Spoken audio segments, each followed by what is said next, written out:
For nearly 2 years, Israel's war in Gaza has defined every aspect of life in the country, politically, militarily, and socially.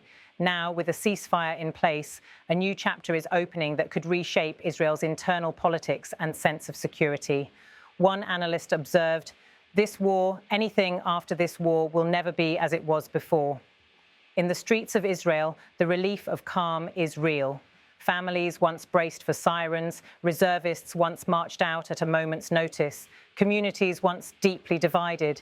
Many are breathing a momentary sigh of deliverance. And yet this relief is uneasy because underlying the ceasefire are urgent questions. What has been won? What has been lost? And what kind of Israel will emerge next? According to official statements and reporting, Israel and Hamas, through mediators including Egypt, Qatar and Turkey, and with significant US involvement, have entered into a ceasefire following the massive conflict triggered by Hamas's October 7th, 2023 assault and Israel's subsequent offensive. Among the key elements, all 20 living Israeli hostages held by Hamas were reportedly released as part of the deal. A number of deceased hostages' remains are still to be returned, and the pace of return has become a point of contention. Aid convoys began to enter Gaza, though humanitarian agencies warn that the access remains severely constrained. The ceasefire is widely seen in Israel as a potential turning point, an opportunity to end its international isolation, according to Reuters. But despite the cessation of large-scale operations, there are warning signs. One recent strike by Israeli forces killed 11 family members in Gaza, the deadliest single violation of the ceasefire so far. With the war's intensity fading, domestic political fault lines in Israel are coming into sharper relief. Prime Minister Benjamin Netanyahu remains in office, still the dominant figure in Israeli politics, but his coalition, anchored in far-right parties, sits on shaky ground. Some of his far-right partners are accusing him of conceding too much in the ceasefire deal and threatening to bolt the government, a move that could bring down his administration. One prominent opposition bloc, combining right-wing, centrist and left-wing parties, is waiting in the wings.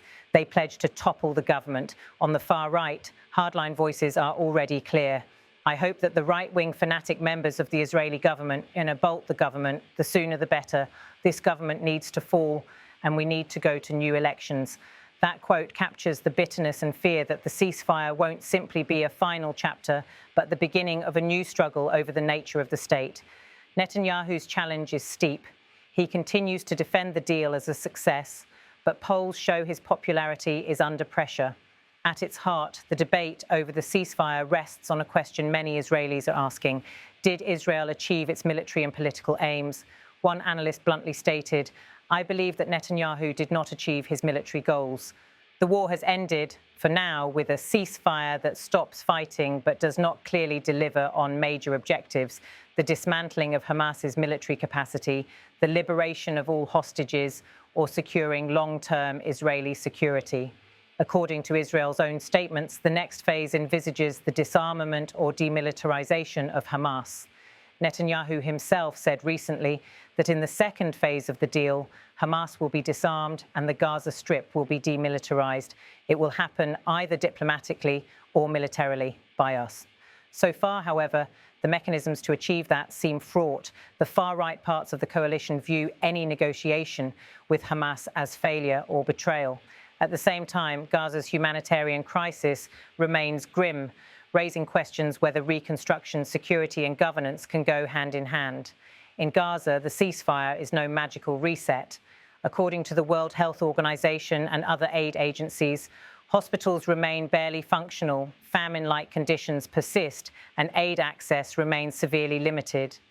Convoys entering Gaza have grown, but infrastructure is devastated and many roads remain impassable.